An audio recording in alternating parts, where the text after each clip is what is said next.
couple, just so you can get a feel for how far you're going to fall. That is your normal way to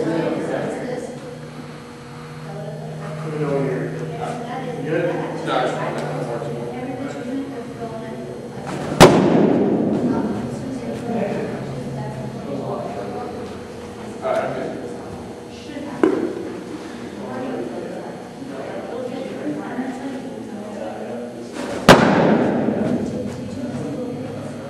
okay, now go for the stretch.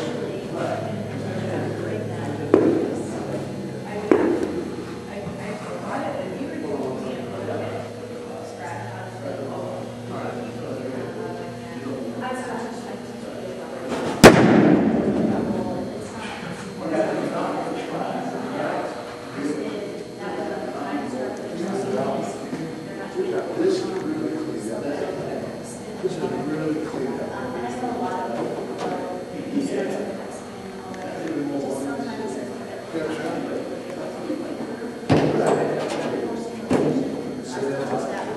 Just look over his shoulder now.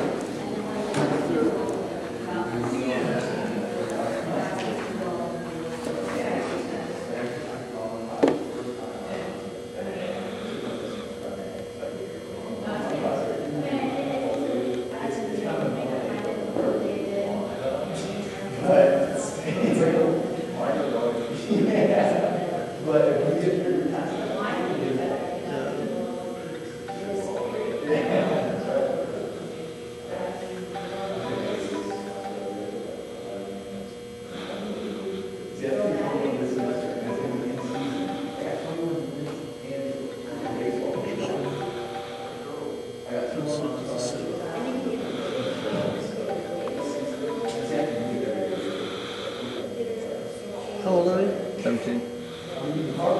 You've been doing squats and stuff like that? Yeah.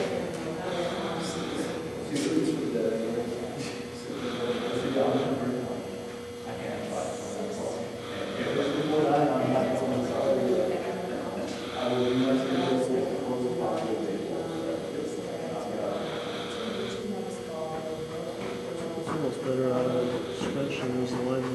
Yep. That's a collapse right there. Alright. Okay, let's go through something. So,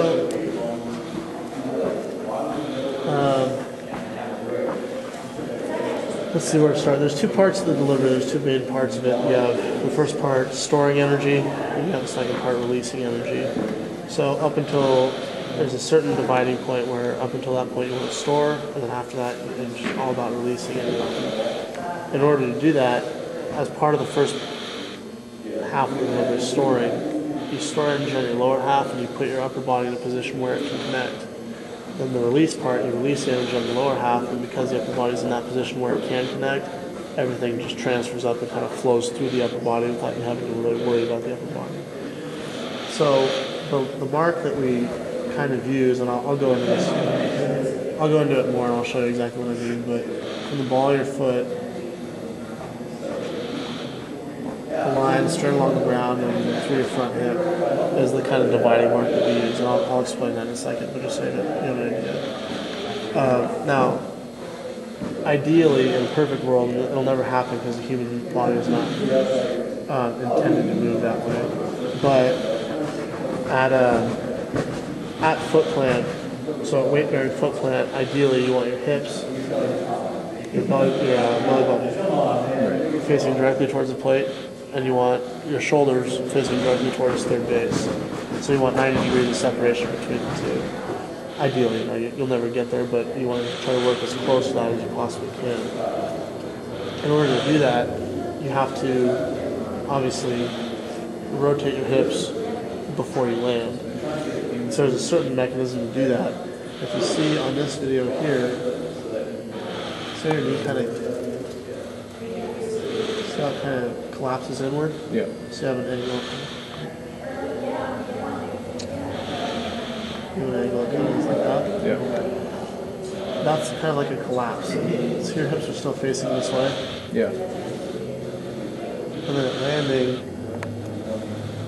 you're not really getting much rotation. You see your upper body is rotating all as one piece. This whole from your mid quads up is rotating as one piece. Yeah. Right. So this part of the kinetic chain right here is being voided. It's just like if you took a whip, and in the center of the whip you put a piece of wood. And so the energy would travel to the piece of wood, and then it would stop, and then the rest of the whip on the other end would try to generate more energy.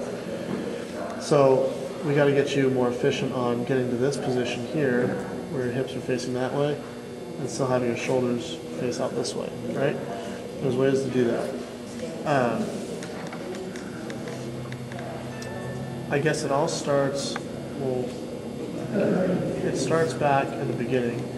So I guess pelvic load part 2. Right. You have your initial you have your pinch and your tilt, right? And so we know that part. But that's comparatively speaking, that's a very weak way of storing energy because the muscles that you're using there are small compared to your quads, your hamstrings, your glutes. Those are your major muscle groups. That's what you use. Your core, you use all that. That's what you use to walk. You do everything based on those muscle groups. So we want to utilize as much of those muscle groups as we possibly can. Like in a weight room, you can probably squat more than you can do on any other lift, right? So we want to put our body in a position where we can utilize that strength and that ability. So we have pelvic loading. So you have your part 1 is your pinch and your tilt. That's your initiation. And the goal of that is just to get your center of gravity. If I drew a line straight down your body right now, through your foot, so your center of gravity is pretty much right over your back foot, right? Yeah. And it kind of doesn't move. It doesn't move a whole lot because you're leaning back, so you haven't really made much progress towards the plate. Your hips have moved out, but you've counterbalanced by leaning back. So in this position here, your center of gravity is still pretty much over your back foot. This is going to put you in a position where you either don't get much stored in your back leg or you collapse in your back leg. And there's 2 types of collapses. One is like the drop and drive methodology. Have you heard about that? Where you come up, you drop down, then you drive towards the plate. They have the drive correct and they have the drop correct. They just have the sequencing of it out of whack. So what you want to do is you want to move your center of gravity, get your initial pinch and your tilt. And you want to move your center of gravity so your back leg is somewhat like this and your center of gravity is towards the plate from your back foot, right? Could you get us Then Sports Illustrated? you want to go into a squatting type movement. So you're going to end up storing energy in your glutes, and you're getting down, you're using your legs, okay? What happens when you do that and your center of gravity is over your back foot, you get this collapse that happens right here. I'm gonna bring your sequences so you can put it right up there, so you can teach. Your knee kind of collapses down here, and your hips don't really rotate.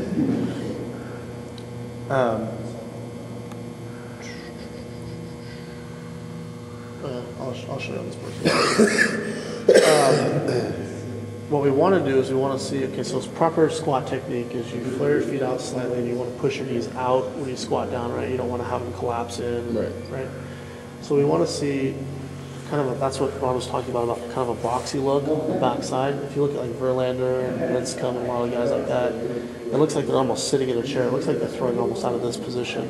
And then they release the energy on their backside. So when you put your center of gravity in front of your foot, when you squat down, your body has nowhere to go but to move your hips forward. That's the only way you can go. And you kick your leg out, okay, which is good in my opinion. So when you have this leg kicked out here and your body and your hips start moving forward, you're going to get extra pelvic load because this isn't going to move forward as fast.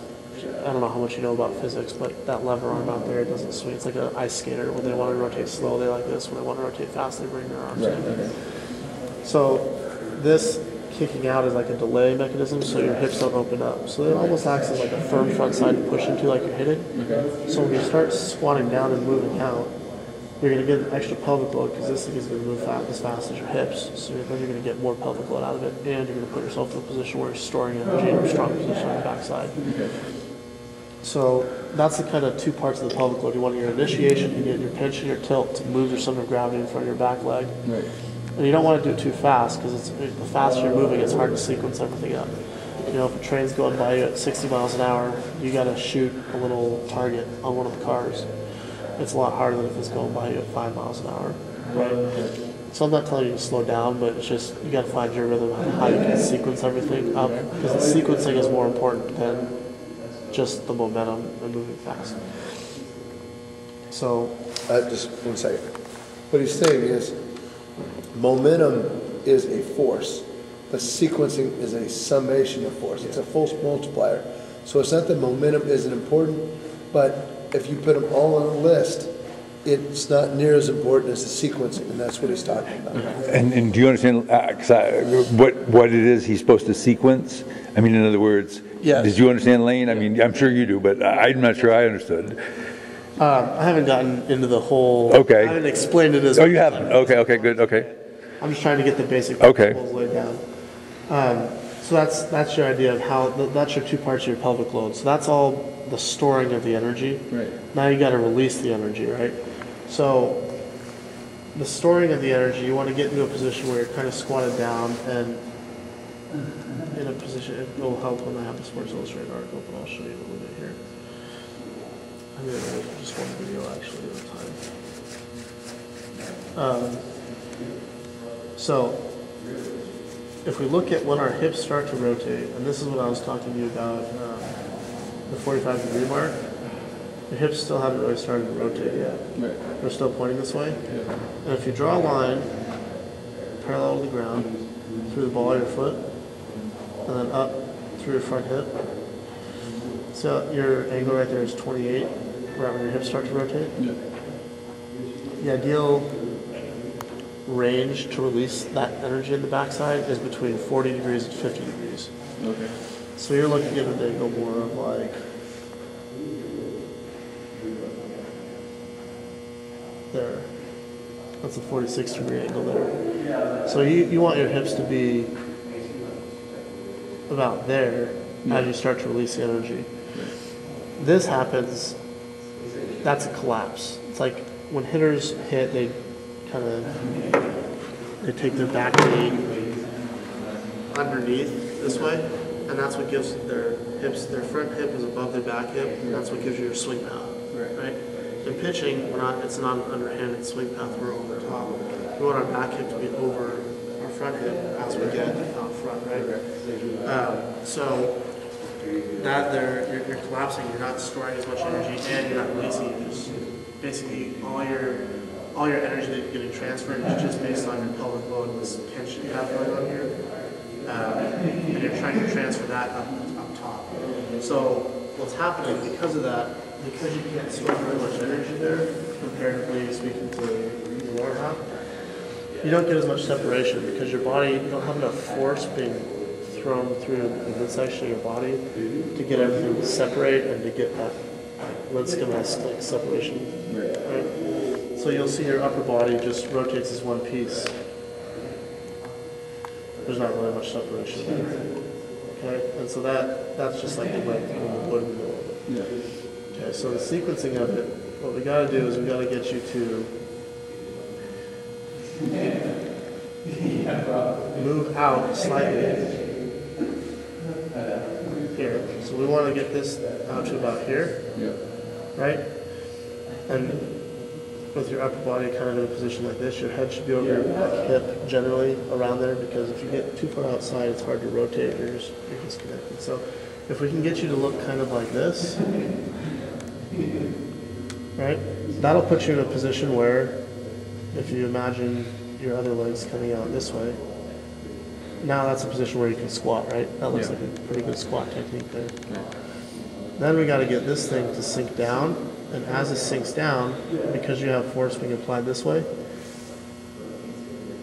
this is going to move that way. So now you're going to be in a position where your back leg looks somewhat like this, and then you're more of in a squatted position there. Okay. Your front leg is going to be out here, something like that. Now if you look at this angle here up to your front hip, which would be right about here, that's about your 45-degree mark. then you release that energy, okay? Yeah. So what we have, I think, is just we're starting off and we're putting ourselves in a position where we're inhibiting ourselves from the beginning. You're not allowing yourself, you're not allowing your body to connect and transfer. So the motion of, so you understand the two parts, you understand about where in the delivery you want to actually release the energy, transfer from storing to releasing. Now, how do you do it? They're coming down now. Okay. How do you do it? We want to get into a position where we're in like a squatting position, so like this, right? And when you squat, you take your hips, the first motion is you take your hips back, right? And you try to sit backwards and drive through your heels, right? Yeah. So we're going to get, don't think about driving through your heels up and down, because you want to maintain, uneven distribution of back foot. You want to get to that position where you're going to take your butt backwards. Now, are you at A posture? C posture was? He's a B posture. So he's at So you want to get into this like squatting position here. So once you get into this squatting position, I'll talk about how to get into it. But once you get into this squatting position, if you draw the slide right there, I'm about 45 degrees right now. The motion is like stealing a base. Okay, so when you steal a base, you're here. Your first movement is to drive. You got to rotate and drive yourself to the base, right? So this motion that we're looking for on the pitching side of things is you want to have a rotation like this, and you want to have a linear drive like this combined. So this piece rotates slightly, and then as it continues to rotate, it drives forward. So that's that extra little that's the last half direct energy towards the plate. Okay. So in fast motion, it would look something like that. Right? Now, if you do that motion, your arms are spread out up here. When I do it, I get that separation. And that's where you get the transfer of things in the lower half, transferring up and up. So, that motion, we have drills that work like just that motion, so I can show you. But I think that'll happen fairly naturally for you if you put yourself, if you get into that position. So how to get into that position? You have a pretty high leg kick, which is fine. We just got to get you to move. We're talking like that much. It's not a big move like this. If you do that, you're way too far to we'll see what's making. We're just talking about a little move like that, just a little drift. So you get a little, if your leg's up here, you just get a little drift. When you squat down, so you start moving, and then you kick your leg out, and then you get that toe flow because your leg is spinning. So just a little bit of drift, and then a motion of where I don't found your video. Just kick your hands out like this. Chase. Kind of like this. So you take your hands out like this, take your butt to that way. Right? So now see how I get in that position on my back leg? So I have some energy right here. I can feel it in my glute, I can feel it in my back leg. Now I can actually take this and drive this forward. And you can see this.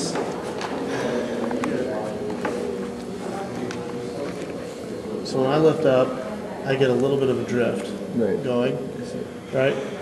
And then this doesn't do exactly. And there's a good picture of you, right? Turn the page there for a second. I think the boxy look at your. Yeah. You can see how much I'm sitting down, right? And this angle on the back leg. Okay. There's a lot of energy stored there. Whereas I think if we see you, your back leg would be a lot straighter. Okay. Right? Yeah. So I have this energy stored here, and now when I drive energy back into my back, when I drive myself to the plate, I'm going to be able to release all that stored energy there. Right. My upper body is in a position where it can connect. So when I release that, everything just spirals up the chain. I have video of myself that you can kind of see. Let's see if I can find the most recent one. It might be a good one to show side by side. Yeah. Yeah, I'll show it in a second. I just want to do a generalized. He's doing a drill. Where is this? This is the first motion to do. So you can see I'm not moving much, but right there I start moving forward. Yeah. Right? And it's just a little drift. It's not drastic. Then as I start coming down, I get into that squatted position there. Right. Right? Now I'm at about 45 degrees right here.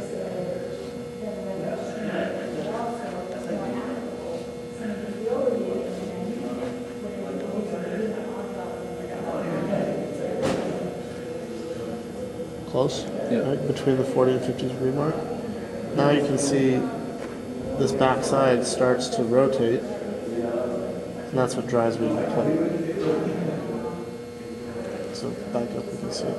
When this back side starts to rotate here, you can see that extra little drive I have going towards the plate. Yeah. And at landing, my hips are facing kind of out this direction. They're not directly towards the plate, but my upper body is facing this direction. Yeah.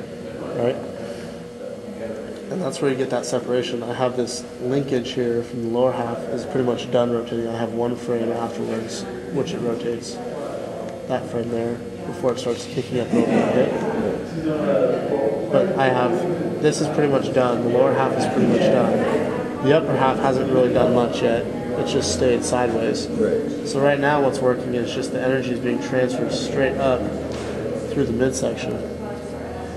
And I'm able, because of the position I put myself in the lower half, the amount of force I generated in the rotation, this is having to separate because my upper half with my arms out doesn't rotate nearly as much as my hips. My hips are a lot smaller profile.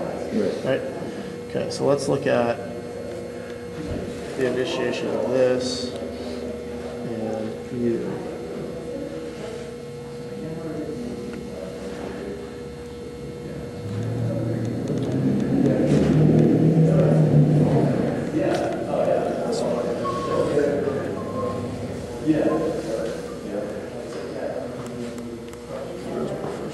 That's a triangle.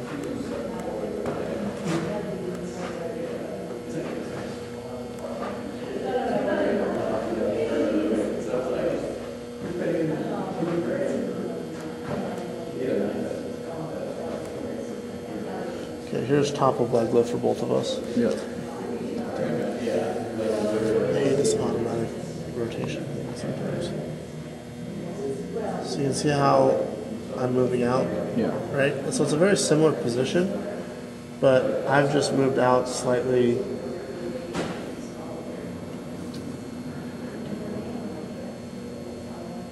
So my line through my body is like that, Yeah.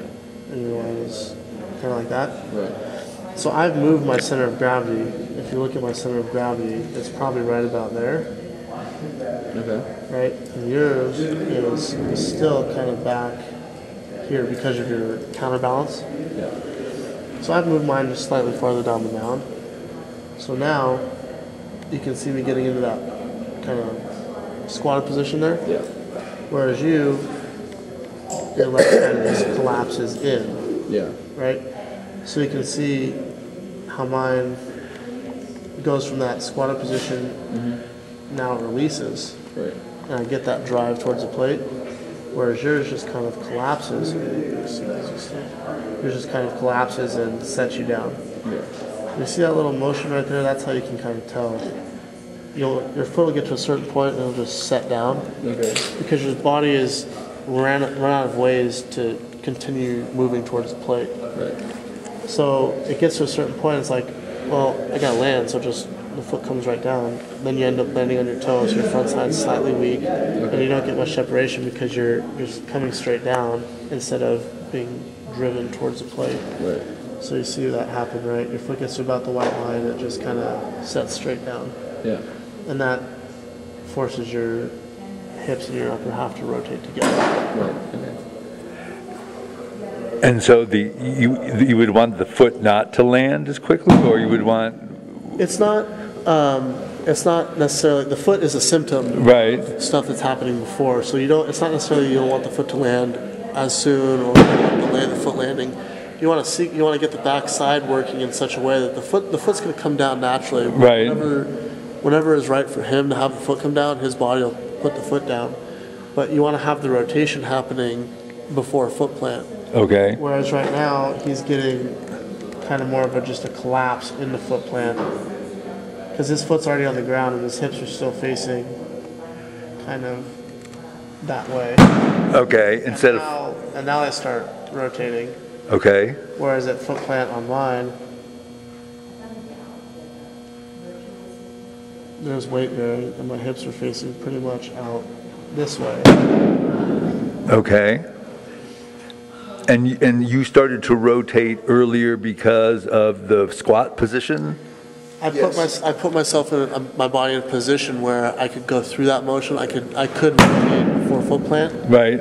Whereas up here, because he doesn't move the center of gravity as much, Right. he doesn't get into that squatted position and he can't really rotate. So that what happens is the knee collapses in, and the hips don't really rotate. Show him your, when you get into that real boxy look, just stand up and show him how quick that rotation happens from you when you get up there. This because it's almost like it speeds everything up. It's just like, so when, go back to the figure skater analogy. Once we put it in the right position, so for example, is my arm going to go faster like this than it is like that? Yeah, right? So it's the same thing with the lower half. This angle, that angle, these two angles are becoming really, really important to us, right? So we're actually thinking about how can we put a connection ball back of the leg so that you have to do this, right? But just show just how look at the speed of the back knee when it does. So if I get into a position like this, about this high, and you get to about like this, right? I can rotate pretty fast, right? But I'm using the muscles kind of in my hips and everything to rotate. So I'm just trying to rotate based on this motion here. It's not getting any really drive on one part. But when I get down into this position, I can really rotate fast and drive myself. Right? And I get that extension on the back side to drive myself forward. And that's a very explosive movement because I'm using bigger muscle groups in my body. So if I'm going through a delivery and I get to this position here, and I go to rotate, I'm using from about here up to generate velocity. If I get into this position when I'm pitching, I'm using my calf and I'm using everything to drive myself forward. And I can just... And it's hard for him to show that position statically, right? It's hard to get in that position statically. See how much that's flexed? Okay, so now you're not going to be able to get there overnight, but what you're going to do is you're going to incrementally add that as we go. It's just becoming more and more athletic as you do this. Because I think when you go back to the beginning for him, the words of telling him to be more athletic, he kind of figured out a way to create that athleticism. And when you're saying the athleticism, what is it that you're actually referring to? Well, these angles are athleticism. If I move like this, that's not near as athletic as if I move like this. And so it's not just simple, I got to be short, but I got to move into these shorter, I got to move into more advantageous positions. And really when you just use the word be athletic, that's kind of how hard throwers, Verlander, Ryan, and multiple different others kind of figured that out. They kind of, just by experimentation, they just figured it out how to, if I'm going to hit somebody, if I'm going to use something, the hitter's the same thing. My definition of like being athletic is being able to generate forces and redirect forces. I feel like a basketball player, they're constantly cutting, they talk about the great athletes, like the football player. He can stop here and cut. They did something, I don't know if you watched SportsCenter last night, but they had a little something on Trent Richardson, how he could take a certain amount of force, just stop on one leg, cut 90 degrees to get around guys. So creating and redirecting force is that's what athleticism is to me. And the way you create, to be most efficient at that, you have to pass through certain positions. The body works at 45 degrees and 90 degrees. So you want to pass through as many of those points as possible. That's why this angle, this 45-degree angle is important. That's why being at 90 degrees is important up here. because that's allowing the body to pass through positions where it works naturally. So just trying to become more athletic is learn how to create and redirect forces, and it takes a while to figure out how your body does it best. Like I know for me, I don't get nearly the boxy look that Verlander does because I'm a C posture. So how I have to do it is my hips have to rotate slightly this way in order to get me down the mount like this, so that when I go to rotate my hips, I can kind of be in this position here and rotate and get into my C posture. Ryan, like guys who are A postures, you'll see them, they'll literally squat like this. Their hips won't be rotated at all, they'll be facing directly towards their base, because when they go to rotate, they're right here. So there's slight differences depending on your natural posture and how you throw and stuff like that, and how you load the back leg. And did I hear you say that Lane was a B posture? Yeah, he's a B posture. And what would that look like to you? Well, if an A is here and a C is slightly here, a B is just somewhere in the middle. But there are B postures who load just like an A. There are C postures, A postures who load like a C.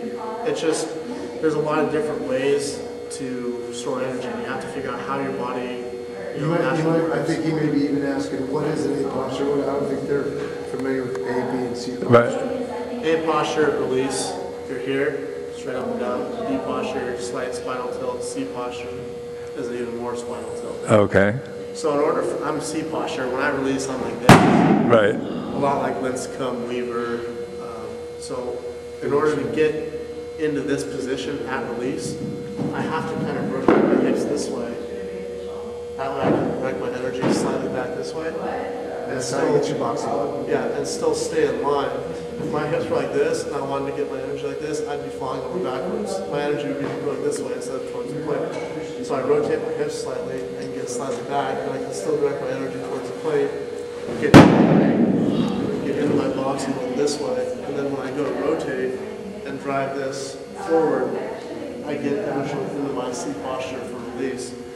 Whereas like Clemens and Nolan Ryan, they didn't have to get to this position at release. They released out here. Clemens was a B, Ryan was an A, but they loaded pretty much the same way.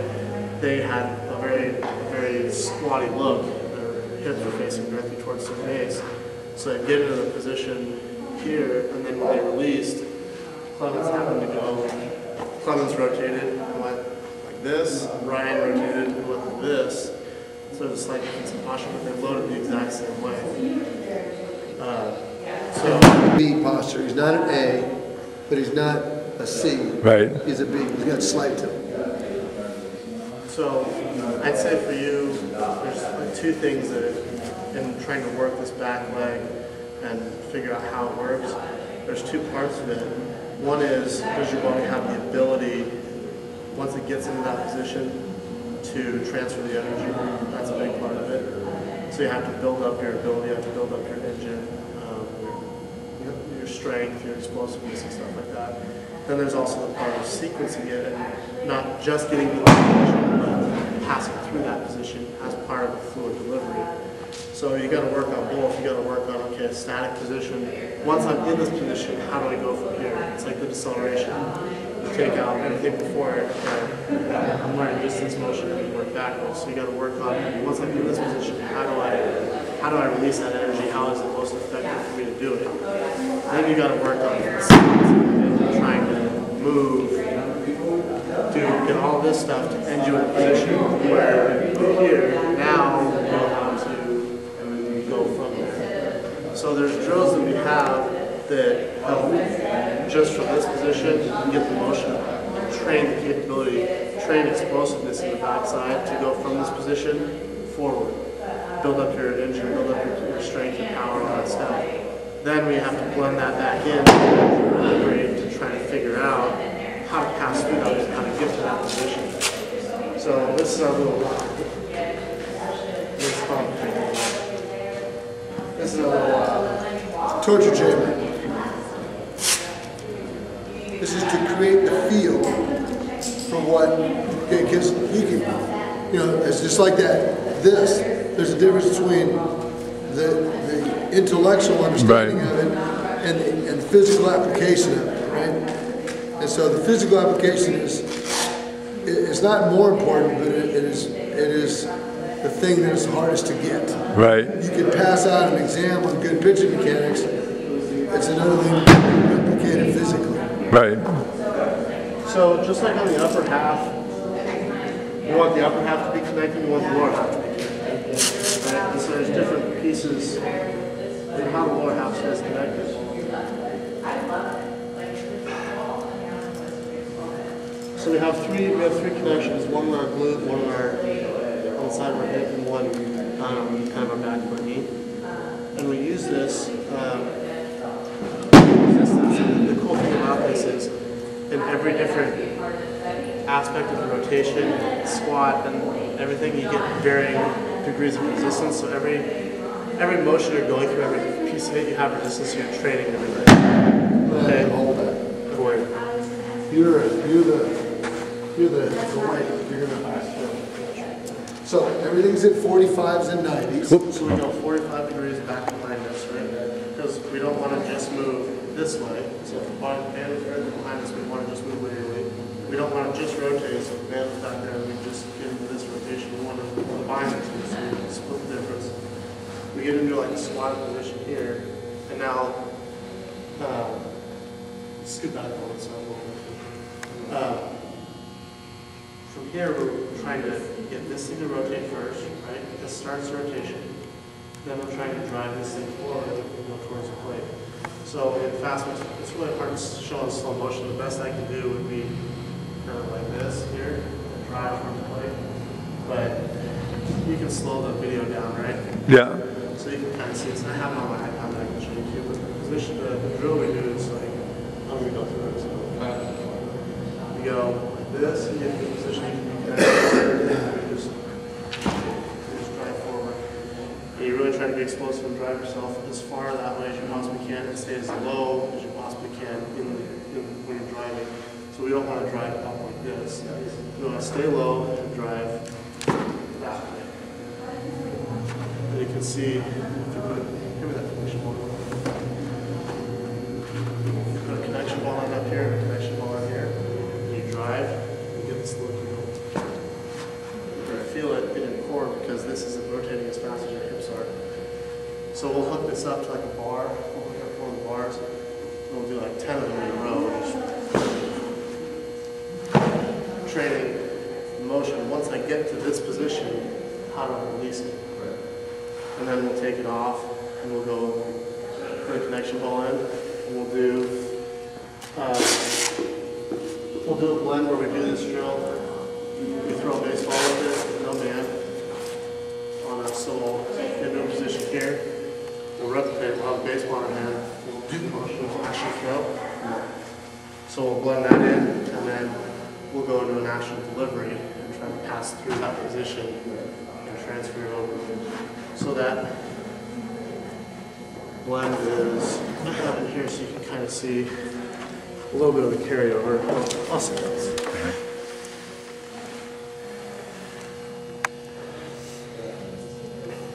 That's it.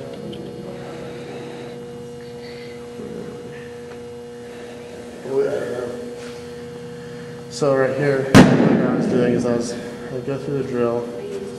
This is right after I'd done the band work. Okay. I'd get down into this position.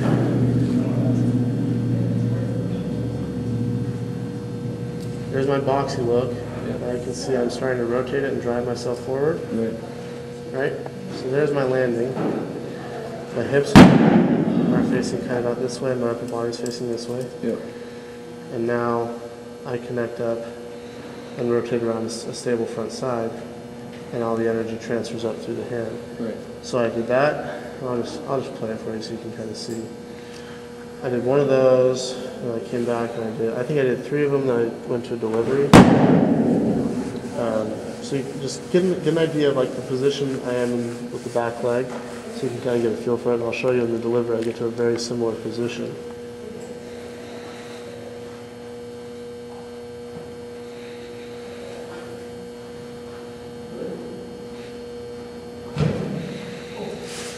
So I'm just focusing on that drill. I'm trying to be as explosive as I can on firing the back side and giving myself to drive as far towards the planes as I possibly can. Now here in the delivery,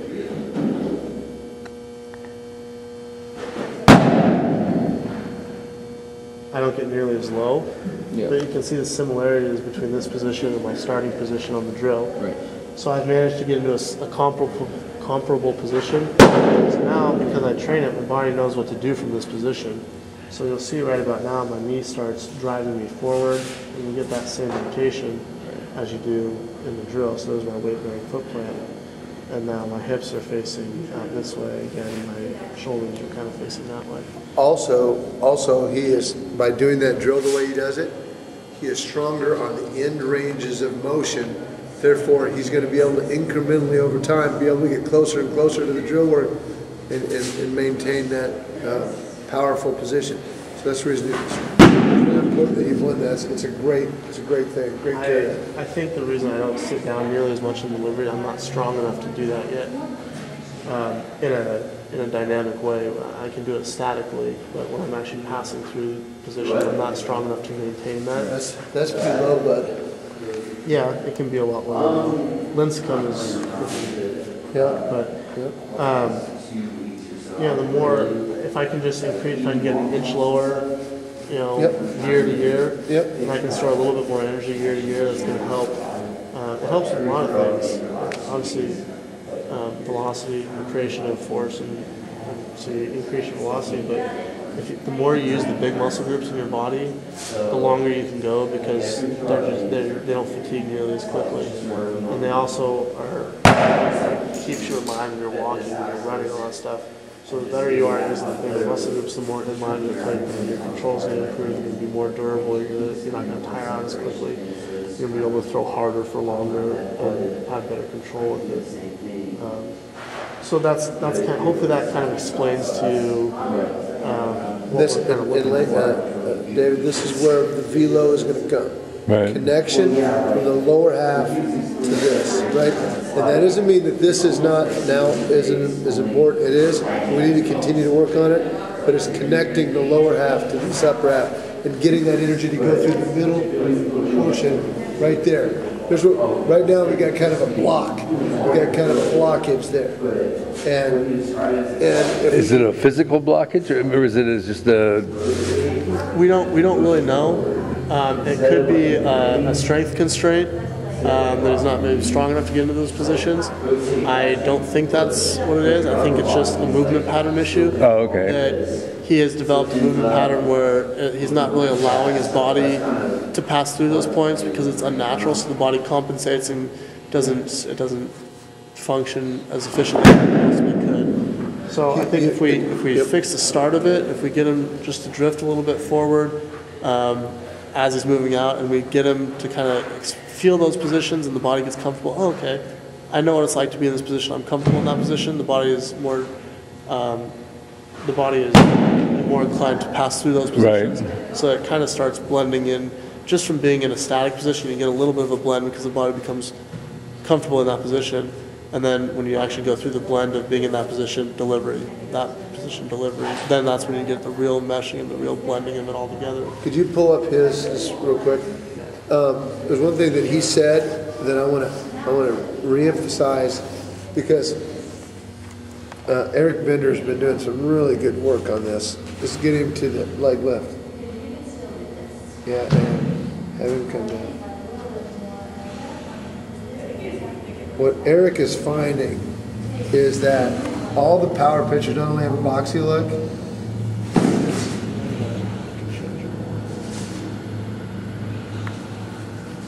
but they keep their head over. Somebody do something wrong. See, so what he does, Head over the. the inside of his back knee. Okay. Yeah. Okay. Therefore, when he gets the boxy look, now so that there's His head is over the inside of his back knee. It looks like. It's outside. it's outside. It's outside the back knee. We want his head on this line here. He Okay. went on this side. Right. See, and anywhere between, let me zoom in so you can see this. Anywhere between the back leg, so the back knee here, anywhere between this line and the back hip. is our ideal range in this area here for our head. Okay, And you can see his head is right, shifted this way of our ideal range. right, When you do that, the body gets stuck. It can't sink down as much. It can't right. rotate as quick. We want his head right. But with his knee still where it is, the back knee still where the back knee is, his head just up there? Yeah, Got it. so let me ask you, what looks stronger here? This one or? Yeah, no, definitely. So I'm gonna be able to get the boxy look. See this, that just eliminates my opportunity to get Yes, the boxy look. And right. you can't rotate from that position either. So it's Right. very important. So what we were doing, the reason we found this out is that we were really focusing so much on the tilt. So we, and that's okay. Right. But a lot of guys were now starting to get to cheat the tilt. And what we're doing there is we're now, by the very fact that they got in this position, they couldn't. Right. And now we just eliminated a lot of things. So if you could get a little bit of tilt and keep this right over there, now you can get. So now if I'm gonna just think, if I'm gonna hit somebody, or even if I'm a hitter, this. Right, yeah. But I don't see, you said a little bit of tilt. I didn't see any tilt in the second time you did it. What's, the second time it looks like you're... Some people tilt, some people don't. You don't want to hit the eye. You don't want to break the eye. When you say the eye, what's the eye? Right, You right. have- so through your hips, your shoulders, and your spine, Right. you have a capital I. If Okay, you maintain that eye, you're going to be connected. So if I'm here and I tilt my front hip up this way, my head's slightly outside of my knee, but I'm in a position where my hips are like this, my shoulders are like that, and so I maintain my connection. My spine is still straight. I'm still in a connected position. My body's gonna be able to pass through positions that allow me to connect. What we don't want is you don't want to counterbalance where you lift up, your hips stay here, and your shoulders lean this way. See how my eye is now bent? right, okay. If you get this here, now your body's in a position where you can't rotate, Right, can't sink down. right, So you just get like this, and then you stick this leg up, you counterbalance, and then you just right. And so your eye was tilted though, and you did it the right way. Your eye still was tilted. It was just that it wasn't bent. It's not bent. Right, okay, I got So it. you want to get the pelvic tilt, and if you get a pelvic tilt and your shoulders don't move, you bend in the other direction. If you get the pelvic tilt this way, you want your eye, I see, right. You always want to maintain the integrity of the eye though. Right, okay, right, Either way with it. okay. That's part of how you stay connected on the upper half as well. Aside from action points and stuff like that, you don't want to get your spine out of whack. Okay, So we caused that. Well, we helped Lane get a little out of whack because we were really focused on right, the pelvis, right? Well, he wanted to do what we were asking. So there, like you said, there are several parts of it. There's this part of the pelvis, there's this part of the pelvis, and then there's the contribution of the quad and the glute, and they're all together. yeah. One way out of whack on one, it interferes with the contribution of the others. Right. And so we were overemphasizing Right, one, I gotcha. and it hurt him. Okay, So that's why when we're doing this, so we're going to do some drills to get you to squat and just have you. And it's really, once you kind of get the feeling, you've done weight room stuff, you know how to squat, you know this, your body knows this motion, it's a very natural motion. You go to sit down in a chair, your body does it. So you're gonna pick that motion up pretty quickly, and it really becomes it's a lot easier, this transition, learning this motion is a lot easier than trying to learn how to pinch your pelvis, tilt your pelvis, ride your pelvis. That's very unnatural. You don't do that a whole lot in day-to-day life. It's very complex. This motion is sitting down, it's a very natural movement. You're going to pick it up real quick. And it really simplifies the whole pelvic load because all you have to worry about is put the weight on the inside half of the back foot. So when I lift up, I drift slightly, and then squat. And the pelvic load takes care of itself as long as you do what you do naturally, just stick your squat. So if I lift up and drift and then squat, I get a pump low. And it takes all the focus off of trying to get tilt, pinch, ride, all that stuff, which is a very unnatural position to be in. You're still going to get that, and that's going to happen naturally based on just this drifting and the squatting position. So you'll pick it up real quick with some work on it. It won't take nearly as long. So go ahead and go into those connection balls and just play with it like Trevor. We're going to watch a little bit and we'll be done. This is what you need. Connection ball. Connection ball here. Connection ball here. The sequence, right? Yeah, just one connection ball. Yep. Well, you go through it from here. You want to move the squat? Yeah. So we're going to get in a, act like you're just going to get into your squat bar. Just raise an awareness to that area. Now sit down as low as you can, right? You feel the burn in your quads, your glute and everything. Now from that position, don't come up at all and just drive yourself to the top, just like that. Okay?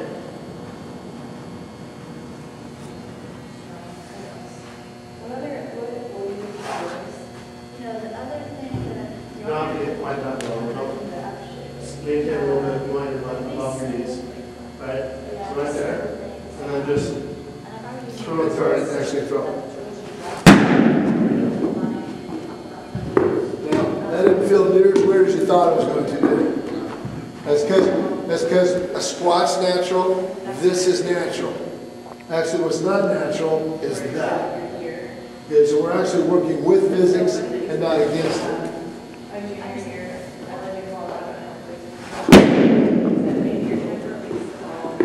Does the top of his body, in the squat, does the top from the waist up, does he look right when he's doing it right now? Okay. When you use the connection balls, they almost cannot be Okay. out of whack. See how compact that is?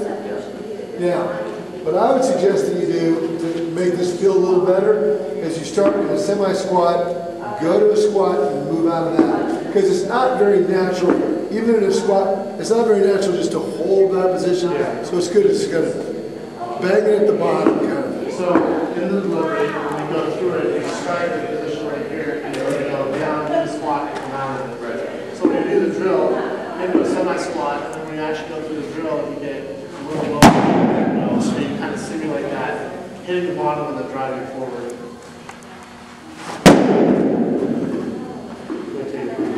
Yeah. Come on.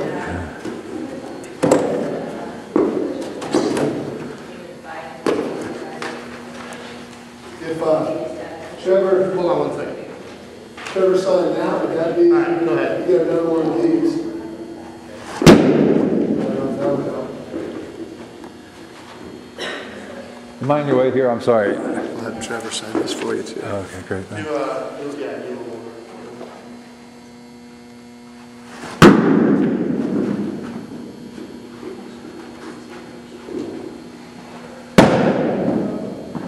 Okay, so how did that feel? Other than weird.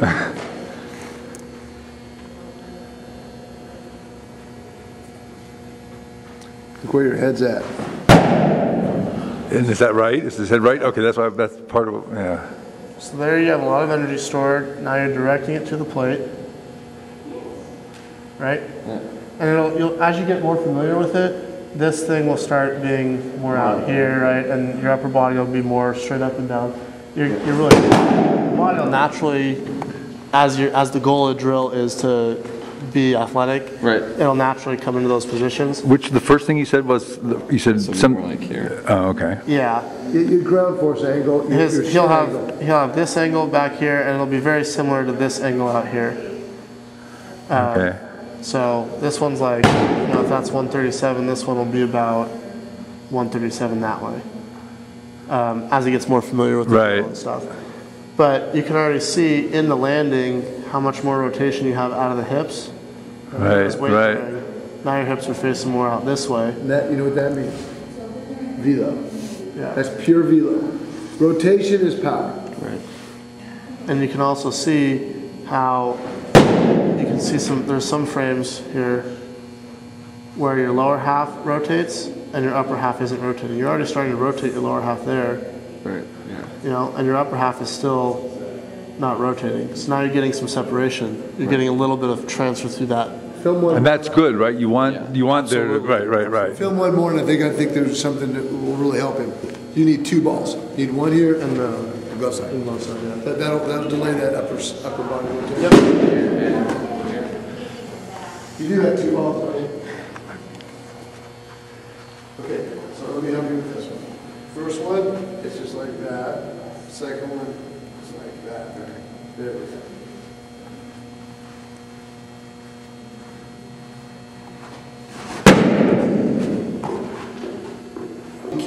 You almost can't. It's a forced connection. Right. Right. Hold on one second. All right, go ahead.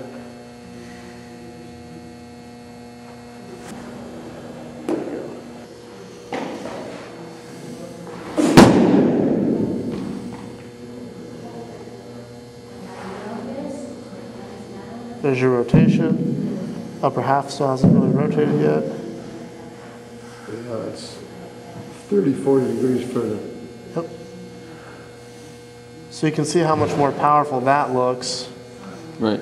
you know, than what we had originally.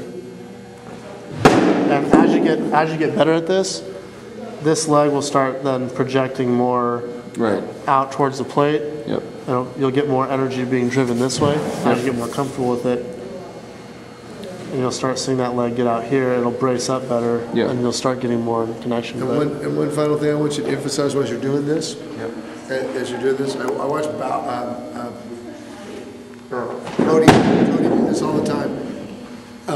When he's doing this drill, is that he goes, and what that does is, as this going out here, which goes, that delays this even more. This upper body rotation, as I expand here, it delays that and allows that even more, and it puts even more of a stretch, right? So if you just kind of go like this versus you kind of go like that, so now we get kind of a loading back in here as well. So that's what you want. So it's boxy, bend, expand. Is that why you do the C? Because it gives you more, the C gives you more... I'm a very slender body type in general. Right. So I can't not generate the kind of energy that like Nolan Ryan or Roger Clemens can, just purely on rotation this way. I'm not massive enough to really be able to generate. So I have to generate velocity through putting muscles on stretch and tension and releasing and being explosive, the rubber band effect, you know, stretching and releasing. So that's why I go into the C posture, because when I can get this, I can get stretch across here, I can get bow in my back, and then I can get the rotation. So I have three forms of stretch going on all at the same time, and then I'm very good at releasing them simultaneously and going from, I have this going on in my back, I have this stretch here, and then I get rotation going on, so I have a stretch this way. And then once all those release, they all snap into my release, and that's why I can generate the kind of velocities I generate with such a slow. I was, in high school, I was 5'11", 160 pounds, running up there 93, 94 miles an hour, strictly based on how being efficient at sequencing and stretching and releasing at the proper times. Okay.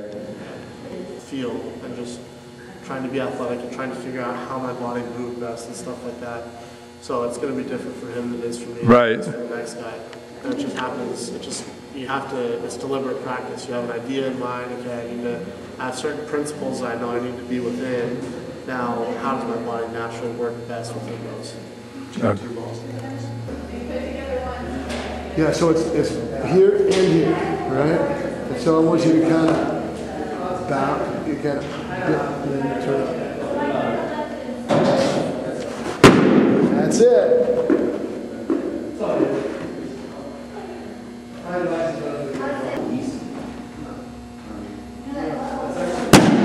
So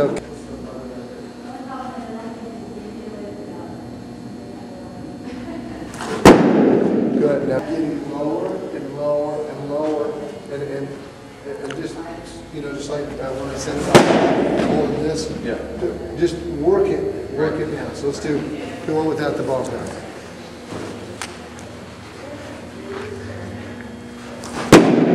There it is.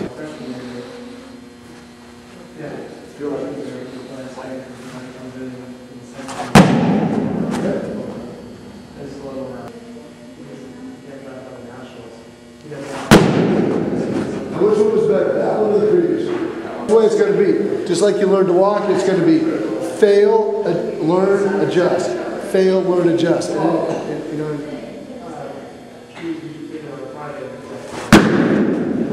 together, so you can't cheat it. Get your feet out, so it's going to be, there you go. And now, see if you can. Back.